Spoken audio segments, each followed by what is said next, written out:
And so that's a mindset in which the ends justify the means. Yeah. And so part of the genius of American liberal democracy was to calm down those tribal sentiments to the point where we could live together, we could celebrate diversity in its real forms, we could get the benefits of diversity.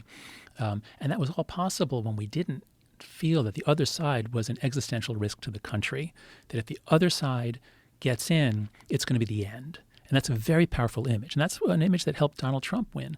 There was an essay, what's it, by Michael Anton, I think, called The Flight 93 Election. You know, if you're on Flight 93 being hijacked to crash into Congress, and, you know, if you do nothing, you're going to crash into Congress, you'll do anything.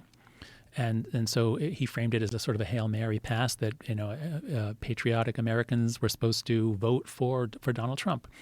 That mindset of the ends justify the means, the situation is so dire that even violence is justified.